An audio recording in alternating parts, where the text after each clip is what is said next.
Hey guys, welcome to another episode of Amber Unfiltered. Today I wanted to talk to you guys about this article or slash interview that I read about actor Charlie Hunnam and kind of like how he kind of takes his artistic or creative career in his own direction, and he kind of takes the reins and puts his foot down, and he has boundaries with it. I wanted to touch on that because I felt like it was something that I could relate to as an artist or as a creative.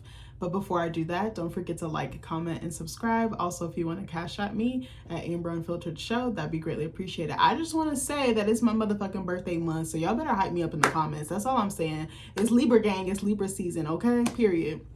So I told you I'll be reading a lot.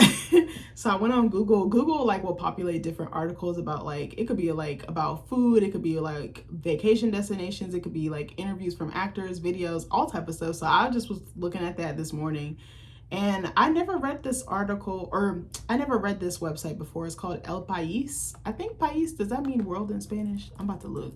Hold on, I'm about to tell y'all. In English. Oh, country, my bad. I was like, I knew it means something about like a territory or something like that. But I saw this article pop up about Charlie Hunnam. I'm not super familiar with him. I've heard of him before in passing, but I was like, I don't really know enough about him or know enough about his work. So I was like, I'm about to read this because I was like, the headline had looked interesting. So I'm going to read this to y'all and then I'm going to give you my thoughts. Also, I hope you guys are doing well. Charlie Hunnam, the actor who always says no. I always feel like I'm one failed film away from being out of work. The British actor, first of all, I didn't know he was British. Also, he kind of fine a little bit. I told y'all I like white men. I'm sorry. I said what I said. Older white men. I'm like, y'all could get it any day of the week, but that's just me. So the British actor is more famous for the films he turned down, like the 50 Shades of Grey saga. I remember that. And why did y'all know why Dakota Johnson and what's his name hated each other? Hold on, I'm finna look. Dakota Johnson, Jamie Dornan hate each other. I thought they like was beefing or something, right? Oh, they don't hate each other? Oh. Oh, shit. Okay, when I said I put in Google, Dakota Johnson, Jamie Dornan hate each other. I know I'm getting off topic.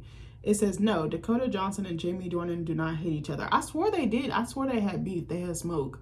It says they have a close friendship, with Johnson describing Dornan as like a brother. That must be so weird, filming sex scenes with somebody who's like family to you. That's so odd. And you know, sex scenes are like really choreographed, so they're not even like as real or as intimate as we think. I think there's like such a beauty in choreographing something so intimate though. Dornan recently revealed they still text and plan to meet up for dinner with Johnson's partner, Chris Martin. I don't think they're together no more. Were they engaged? That 7 years was a long time to be together, but that's besides the point. While there were reports of tension due to disagreements during the filming of the 50 Shades series, Johnson clarified these stem from the creative team and author, not a personal conflict with Dornan. The experience of filming the unique project actually forged a strong, lasting bond between them. I always thought that they had smoke. Okay, well, anyway, let me get back to the article. Okay, so, did I read this part? See, I'm over here getting distracted. All right, I'm gonna just go to the actual content. This is written by Ava Guamil. I'm not sure if I read that correctly. She wrote this on September 20th of this year. It looks like maybe midnight. No film news was more talked about in 2013 than the departure of Charlie Hunnam from 50 Shades of Grey. I don't know if he would have done well in that role. I don't think I could see him. I don't think him and Dakota Johnson actually would have looked right. I think her and Jamie Dornan looked more believable to me, even though 50 Shades of Grey is kind of a trash series, but that's besides the point. I mean, it's smut at its finest, right? I remember people were going up in arms about that. And when I read it, like the sex scenes, and I was like, this is like the most driest vanilla shit. I was like, y'all hype up anything, I swear to God. I was like, if it's not Zayn level, I don't want it. If y'all know Zayn, if you know, you know. Like, I used to sneak in my mama's closet and read Zayn, Eric Jerome, Dickey. I was reading all type of shit I was not supposed to be reading, but that's besides the point. A month before production began, the actor pulled out of the multi-million-dollar project that was set to make him a star, forcing the production company to urgently search for a replacement. I do remember reading that years ago. That was like 12 years ago, bro. Time really is flying, I swear. There was speculation at the time that his departure from the project was due to the risque scenes described in the script, something hard to believe considering that almost 15 years earlier, a barely 19-year-old Hunnam had introduced British audiences to a rim job. Bitch, I have never heard of a rim job. I was like, I'm today years old, because what the fuck does that mean? And I was going to Google it, and then it said it in the article, and I was just like, y'all just be doing anything, huh? In the late 1990s, Aidan Gillen, the scheming Littlefinger from Game of Thrones, had run his tongue over the teenage Hunnam's bare bottom to the scandal or delight of Channel 4 viewers on the controversial series Queer as Folk. I've never heard of this show before. The brilliant series by Russell T Davies, responsible for Doctor Who in years, spawned, like almost all successful European products, an inferior US remake.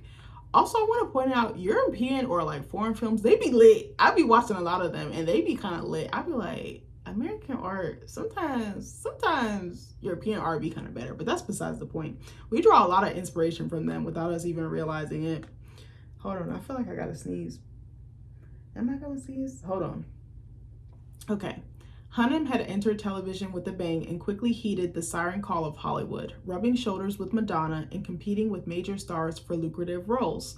However, more than 20 years later, what stands out most in his filmography are the roles he turned down in the blockbusters that, despite seemingly being poised for box office success, ended up as resounding flops. But that's not always the actor's fault. It could be a number of things. It could be creative differences. It could be the studio. It could be the director. It could be other creatives on the set. Like, it's a whole thing. Like, you have to have a lot of faith to and trust to put in to collaborating on such a big project like that. Like, I think books are the same way. I used to only think that movies and like albums were like the only big labor of loves or big productions, but books are the same way. Like, it's a whole like machine. It's a whole team of people. Like, it's a lot of hands in that pot. At 45, the Newcastle-born actor has another chance to prove his mettle with the Ed Gein story, the third installment of Ryan Murphy's monster saga. After cannibal Jeffrey Dahmer and the Menendez brothers comes one of Hollywood's most invoked killers. His figure can be found behind Norman Bates in Psycho, Buffalo Bill in The Silence of the Lambs, and even Leatherface in the Texas Chainsaw Massacre. Side note, I've never seen Silence of the Lambs in full. I'm like kind of terrified to watch it. And my mother-in-law we were talking about it one day, I think at trivia. One of my brother-in-laws does trivia like every few weeks. And what was that thing? What is that? Oh my God, what is that infamous line that he says in the movie? Infamous Hannibal Lecter line, the fava beans or something like that he says. She was doing that. My mother-in-law was doing that. Yeah, fava beans and a nice Chianti. Yeah, like the wine. I was like, oh my God, bro. Like, she did it like so perfectly and it kind of creeped me out. So I was like, yeah, I'm not gonna watch that. I was like, fuck this shit. Also, I should show y'all who Charlie Hunnam is. Hold on. I don't know if you guys know who he is. Again, I'm not super familiar with him, but I was like, all right, cool. I swore he was in Snow White. Yeah, actually, y'all might know him. He's pretty popular. I guess maybe I'm thinking that you guys don't because I'm not familiar with him, but I'm like, I shouldn't assume that, shouldn't I? All right, let me blow this picture up. He kind of fine. He like aging like fine wine. Let me find out all the old white Hollywood actors that aging. Okay, so yeah, he's a cutie. I would like to hear his accent. What's wrong with me? All right, so then Hunnam is a surprising choice. Looking back at his early career, the man known as the Butcher of Plainfield seems like the most unlikely role for the actor, who started out as a cherubic Kangol cap model. I didn't know he was a model. He was discovered, let me slow down. He was discovered at 17 in a sporting goods store, but modeling wasn't his thing. Since the agency that signed him had a television division, he soon appeared on the UK teen series Biker Grove, and after just 3 episodes, he hit the big time. What an amazing stroke of luck. When he signed up for Queer as Folk, Davies thought, well, he's obviously beautiful. Let's hope he can act. So they cast this man because he was fine. Well, I guess because he was a model, so they didn't know if he had the ability. I love actors who didn't have any technical or formal training, but like crush it every time. It makes me think of Jennifer Lawrence because she was like that. I think she was discovered like in a mall or something, and she originally went into modeling and then went into acting. She has such a knack for it. Like, it's insane. Although I will say I'm not a huge fan of some of her most recent roles because I feel like they're not as powerful as some of her other work. But I do want to see that movie. There's a movie that premiered at Cannes, the Films Festival, or Cannes, excuse me. I think it was with Edward Pattinson. It's called Mother, or no, it's not. It's called something else. Hold on. I'm about to look it up. It's not called that. What is it called? Edward Pattinson, Jennifer Lawrence movie. It has a really cool title. What's it called? Die, My Love. I don't know where I got Mother. I was thinking about Mother with Javier Bardem. That movie is so good, but it's twisted, bro. If you've never seen it, check it out. But just be prepared to cry. Um, and he knew, despite never having set foot in acting school, the role was his, and overnight that inexperienced unknown transformed into Nathan, the 15-year-old schoolboy who becomes the one-night stand that never went away for promiscuous Stuart Allen Jones. The series became a phenomenon with a 100% rating on Rotten Tomatoes. Because there was quality and risky television before HBO. Yes, there was, but HBO was kind of like the GOAT of that. I love HBO for that very reason. They're not afraid to take risks, and they're not afraid to be raunchy and out there. Critics fell in love with this oddity that uninhibitedly, Jesus, I can't say that word, recounted the lives of a group of gay men in Manchester. In Hollywood, he was offered another series, similarly risque but much more sleazy, Judd Apatow's Undeclared, alongside Seth Rogen. It wasn't a success, but for the first episode, he earned more than he had for the entire 2 seasons of Queer as Folk. Actors be working. We be thinking that they just blow up overnight. It'd be like 20, 30 years that they put into the game, and then we see them, and it's like, oh. And what's crazy is you'll see them blow up from a really big project or have their like breakout role, but then you go back and you watch other stuff and you really see them. It's like little Easter eggs or little seeds that have been planted, and you're like, oh damn, they were in this. I didn't even peep, such and such was in this. His face was starting to become more recognizable, and Madonna was asking him over for dinner. She told me not to tell the cab driver whose house I was going to, he told The Independent. He got so nervous that he got out of the taxi a mile early, arriving covered in sweat and with a Wonder Woman Pez dispenser as a gift, because, well, what wine would you take to Madonna for dinner, bitch? I don't know, because she's the diva. She's almost like a Mariah Carey, like she's up there. I think I would have been intimidated too. There he ran into Sandra Bernard and Debbie Mazar. Oh, I love Debbie Mazar, whom he idolized for her role in Goodfellas. Hollywood loved him. Karen, remember that from Goodfellas? Also, sidebar, I thought Ray Liotta was so fine in Goodfellas. I was like, he was like one of my celebrity crushes. I was like, that man could get it. Rest in peace to him. Okay, so let me keep going. A year later, he had already bought a house. It's crass to talk about money, but I had a load of money in the bank, so I thought, do the smart thing, and I bought this place. In film, he began by doing what was expected of a British actor. A Charles Dickens adaptation, Nicholas Nickleby, in 2002 went unnoticed, and he landed supporting roles in the Oscar-winning Cold Mountain in 2003 and Alfonso Cuarón's cult classic Children of Men 2006. I actually looked up Children of Men because I was like, I keep hearing this movie. I keep hearing it like just randomly every so often. So I looked it up and I was like, damn, the plot sounds lit. So I was like, I'm about to watch this. I think I'm gonna watch it tomorrow and I'm gonna cook. I told y'all in the beginning of the video, I had wanted, I forgot to finish my thought earlier, but I had remembered the champagne dressing I had at one of the tastings we did for our wedding. So I was like, I'm gonna make a salad around that. And then I was like, why don't I just do a fall salad? So I got like some chicken I'm gonna like season and like sear. I'm gonna like, and like brown it. I'm gonna like cut some peach slices up and like fry it a little bit just to give it a little bit of browning and flavor. And then I think I got some goat cheese. They have these little pre-made like salad topper mixes. It has like cranberries and like sliced almonds in it, girl. And then I'm gonna make the champagne dressing from scratch myself. And I was like, bro, I can't wait to eat this. Like I wanted to base the salad kind of off that flavor. That's where I was going with the tasting thing earlier. I just realized I forgot to finish. I knew I forgot to finish my thought, but I was like, bro, I don't know where I was going with that. So I wanted to read you guys the synopsis for this movie, Children of Men. I was like, bro, this might be good inspiration for my book. So it says, when infertility threatens mankind with extinction and the last child born has perished, a disillusioned bureaucrat, played by Clive Owen, becomes the unlikely champion in the fight for the survival of Earth's population. He must face down his own demons and protect the planet's last remaining hope from danger. Also, they have a really good fucking cast. They have Clive Owen, Julianne Moore, Michael Caine, Chiwetel Ejiofor, I don't know if I said his name right, Charlie Hunnam, Claire Hope Ashity, Pam Ferris, Danny Houston. Oh, Danny Houston's in everything. Peter Mullen. Danny Houston, he always be playing the villain. I'm like, is you nice in real life or what? Okay, so yeah, I want to watch that movie because I was like, it sounds lit and it sounds very timely. And I was like, 2027. I was like, that's not that far away, sir. Why does art be out here predicting the future? Like, please stop it. Hunnam was one step away from becoming a star, something that had never been in his plans. I also love when stars become stars, but they really had no intentions of doing so. His childhood hadn't been easy. His parents had divorced when he was 2, and he'd gone to live with his mother. School had been a disaster. He was expelled, and he didn't much care. He was more interested in rugby and acting than in his studies. Perhaps that's why in the beginning, despite his luminous face, he always aspired to violent and tormented roles. I wonder if that was a reflection of what he was going through, like the turmoil in his life. Growing up, Growing up feeling like I didn't have a lot of control, I can relate. And I was a sensitive guy in a really tough environment. And so that created a bit of trauma and a little bit of self-loathing. And I wanted to explore that and work through it in some of the characters that I was playing. He told GQ after turning 40. I think he's 45 now. That's so interesting. He channeled what he was feeling into his art, and I definitely can relate to that.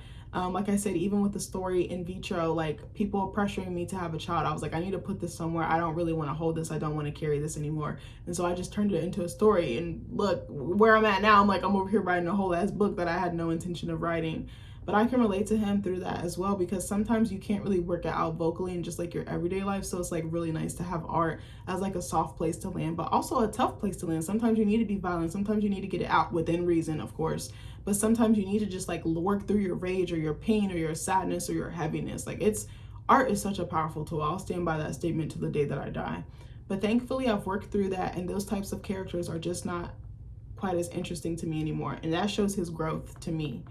The big movies weren't coming as quickly as his meteoric rise suggested, but he wasn't worried because he considered his career to be a long-term one, and I love that. I actually told Nick earlier, I was like, I don't really want to retire from making art. I want to be like Al Pacino and like Robert De Niro being like 80 and like still making art. I want to be like Denzel or like Samuel L. Jackson and just creating just because I want to do it and just because I love it. I don't really need the money. Like, I just want to be, contributing in such a creative way, but such a clever way. But for me, I think I heard Zoe Saldana say this, creativity, like when I'm creating, I feel like my best self. I feel like I'm like the best wife, the best friend, the best sister, the best daughter. Like when I'm not creating, I'm so sad. Like I'm constantly thinking about creating. And then when I do, I just feel so lighter, so much freer, so much calmer, so much more grounded and in tune with myself. I feel like my art is an extension of me. Hunnam turned down typical handsome guy roles, such as a horror film directed by Kevin Williamson, creator of Dawson's Creek, and produced by Bob Weinstein. I was to be a wolf guy. I remember being in the room with Bob. I was like, listen, I'm really flattered and I appreciate how much you want to work with me. He goes, okay, $750. It's not about the money, honestly, and that's how I feel too, because the money will come. Okay, $850. Listen, that money would absolutely change my life, but I can't do it. I don't believe in this project, he confessed to The Independent. And I love that he stood on business and principle, and like he's doing stuff that aligns with him and aligns with his creative interests. And that's how I feel. Like I'm not just going to do something for money or because maybe it's a good look or offers me a certain thing like publicity or some intangible thing. Like I want to do stuff that aligns with who I am as a person, but also who I am as an artist, and that feels good and that resonates with me. I'm not just going to do stuff just because. And I told my husband that I was like, when I really take off with my art, I was like, I don't want to just be like a brand ambassador or like a spokesperson for something just because of the check. I want it to be something practical, something that I use, and something that aligns with a core part of my personality. And I was like, I don't want to just do stuff for money. I want to do stuff because it feels good and it maps to me. Then I'd come home and bang my head off the wall and think, what the fuck am I doing? What if my career doesn't turn out the way I want and I've just thrown away all this money and don't have the career I want? And that's a really valid fear to have. Oh, this is a cute picture of him when he was younger. I'm gonna show you guys this one. He looks kind of like a hippie here. He's got like a little beanie with like a little blazer on. He looks cute here. And again, I don't know much about him. I don't know about like his past or anything like that. I feel like I've read something, maybe like he got arrested or something somewhere. So I might be wrong on that. Actually, let me look. Let me see. I don't want to assume. Charlie Hunnam. I feel like I read something. Did he get arrested? Okay, I'm lying. Maybe I'm thinking of someone else. Okay, let me not put that on him. I'm sorry. Maybe I'm mixing him up with another actor. He spent almost 2 years out of work and consequently without income, but that didn't change his stubbornness. I have 60 years to earn money, but the decisions I make in the next 5 years will define my career. And that's very, very true. I think I heard Denzel say that he never took roles from the jump, like that didn't align with him, and he would turn stuff down. I think no is a very strong answer, and it's a full sentence and it's a full action. What he thought when he arrived in Hollywood, and he kept his word. In fact, he found himself in such financial straits that he saved himself from ruin only thanks to a script he wrote based on the story of Dracula, which he sold to Brad Pitt's production company. That I didn't know, but it's always fascinating to me when creatives who start off in one medium start to dabble in other ones. I think that's really cool. This lack of resources is behind some of his riskiest decisions. He turned down a role in 300 because he was committed to Cuarón making Children of Men. Zack Snyder's offer was more attractive, but he had fallen in love with Y Tu Mama Tambien and wanted to work with the Mexican director. I've heard of this movie too, and I really want to see it. An actor is defined by the roles they get, the ones they don't get, and the ones they turn down. I definitely agree, because it probably shapes how you pick your projects and what projects you're picking moving forward. And I think you have to have discernment, and you have to really trust yourself and have really good instincts as a creative too. Hunnam was on the final shortlist to play Anakin Skywalker. Now that I didn't know. But the part ultimately went to Hayden Christensen. Also, I love Jumper. I love Hayden Christensen in Jumper. He's just so adorable in that movie. The reason he stated in 2023 was a bad meeting with the director. Nor was he out as Snow in forgetting Sarah Marshall in 2008, a role written for him by his friend from the Undeclared Days, Jason Segel. I had to stand my ground and say, or Jason Segel, I might have said that wrong. He said, I had to stand my ground and say, look, it's nothing personal. I'm just following my direction. Again, your intuition and your guidance, it will never lead you astray. You're going to end up where you're supposed to. I'm in a weird situation and I'm trying to define for myself what the path forward is. He also didn't want to be part of the DC universe, and that's a lot of money and that's a lot of visibility to turn down. The actor confirmed to Comic Book that he was approached to play Green Arrow, although he wasn't sure if it was for a series or a movie.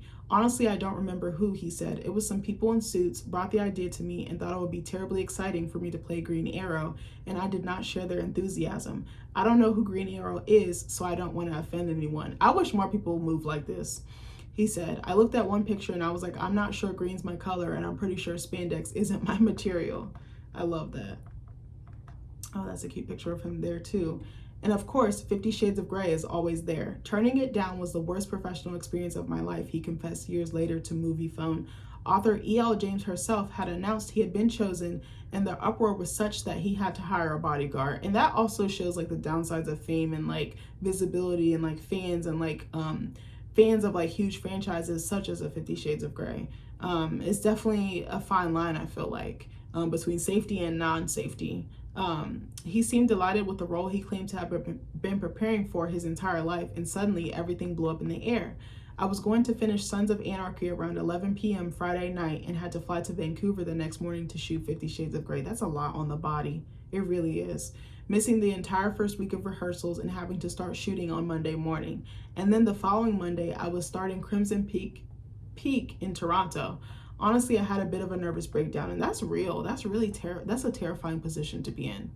The motive was simply that I got into more than I could handle, and it was sad. It was the most emotionally destructive thing I've ever had to deal with professionally, he confessed. Turning down Crimson Peak could have been a solution, but he had worked with Guillermo del Toro on Pacific Rim in 2013 and wanted to do it again. People ask me, what the hell are you doing? Whatever I want. That's my answer. I absolutely love that.